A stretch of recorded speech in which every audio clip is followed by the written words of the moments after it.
Bonjour à tous, dans cette vidéo nous allons parler de comment récupérer l'énergie ou l'eau motrice, c'est-à-dire l'énergie créée par les vagues et comment l'optimiser. Depuis de nombreuses années, nous essayons d'utiliser de plus en plus les énergies renouvelables et une non négligeable est l'énergie produite par les vagues, les mers et les océans représentant près de 70% de la surface totale de la planète. Des installations de tout type sont déjà en place mais sont peu productives et sont loin de pouvoir répondre à nos besoins énergétiques. Nous allons donc voir dans cette vidéo comment créer de la houle dans une cuve en laboratoire avec un batteur, comment imager ces vagues et les traiter informatiquement avec la méthode du Schlieren, optimiser l'amplitude avec la focalisation et enfin comment récupérer l'énergie. Tout d'abord, parlons de la création de la houle. Nous utilisons ici une simple cuve de plexiglas, remplie d'une vingtaine de centimètres d'eau pour modéliser la mer. Les vagues en soi sont produites grâce à un batteur mis en mouvement par un vérin électrique. Celui-ci est piloté par l'ordinateur grâce à une interface Arduino. On peut donc contrôler la fréquence des battements et ainsi imposer la fréquence de nos vagues. Un système d'acquisition placé au-dessus de la cuve enregistre une séquence d'images qui nous permettra d'analyser les caractéristiques de nos vagues. Voici le montage réel. On a placé au fond de la cuve un quadrillage composé de carreaux de 0,5 cm.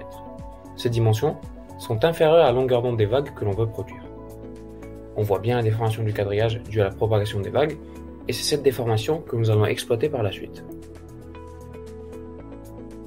Avant de chercher à imager nos vagues, il est nécessaire de vérifier que celles-ci sont conformes à la réalité et vérifier la relation de dispersion qui montre que la pulsation est une fonction de la longueur d'onde et qui est rappelée ici.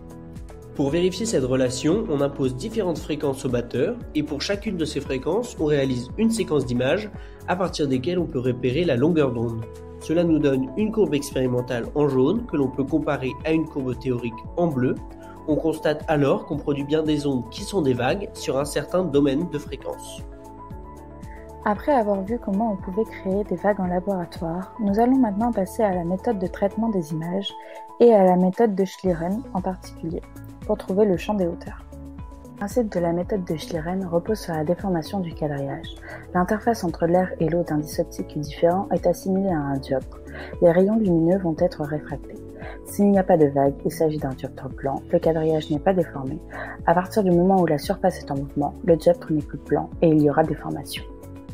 À partir de la déformation du quadrillage, comme on peut le voir sur la partie délimitée en bleu sur l'image de gauche, on peut retrouver le champ des hauteurs associé grâce à un code MATLAB. À partir de la déformation, on peut avoir accès à la pente des vagues et au champ des hauteurs par transformé de Fourier de cette pente. On peut faire une illustration de cette méthode en imageant des gouttes d'eau tombant à la surface. On obtient alors un champ des hauteurs à un instant T. On constate la présence de composantes de haute fréquence qui sont dues à des effets de bord et des composantes basse fréquence qui se traduisent par des grandes oscillations de la surface et faussent alors le signal. Pour pallier à ce problème, on peut réaliser un filtrage numérique pour retirer ces fréquences parasites. Après correction, on obtient une image plus nette des ondes provoquées par la goutte et on voit bien que l'onde s'amortit si on s'éloigne du centre. On peut ensuite compiler le champ des hauteurs en fonction du temps et en faire un film qui retrace la chute de la goutte et les ondes générées. Maintenant qu'on a mis en place un système qui produit des vagues et un système qui permet de les analyser, on peut passer à des applications plus concrètes, la récupération d'énergie. Mais avant de songer à vraiment récupérer de l'énergie, il faut optimiser sa distribution. En effet, l'énergie est répartie sur toute la longueur du fond d'onde, ce qui est désavantageux. C'est suite à ce constat qu'on a eu l'idée de concentrer spatialement l'énergie, ce qui se fait à l'aide d'une lentille acoustique posée à la surface de l'eau. C'est la focalisation des vagues. Par analogie avec l'optique géométrique, une lentille concave va faire converger les ondes en un point focal. Dans notre montage, on a directement utilisé un batteur circulaire. Il crée des fronts d'ondes convergents en un même point, il agit donc comme une lentille. Voici des images réelles du champ des hauteurs à la surface de la cuve correspondant à cette focalisation. On met en évidence cette focalisation grâce à la méthode de Schlieren. La transformée de Fourier présente un maximum d'amplitude et donc un maximum d'énergie en un point. C'est le point focal. Mais ce point n'est pas tout à fait un point, mais plutôt une tache focale appelée tache d'Airy, ce qui est dû à la diffraction des ondes. Si on étudie alors les propriétés de cette tache, on constate que la largeur de la tache est proportionnelle à la longueur d'onde. Ce comportement linéaire est un résultat classique de la diffraction. L'allure de la tache confirme qu'on a bien réussi à concentrer l'énergie de nos vagues. Vient alors le moment de récupérer véritablement l'énergie de la houle. On réalise un montage utilisant un flotteur de pêche qui oscille verticalement et est empêché de bouger latéralement grâce à des ressorts fixés à un support.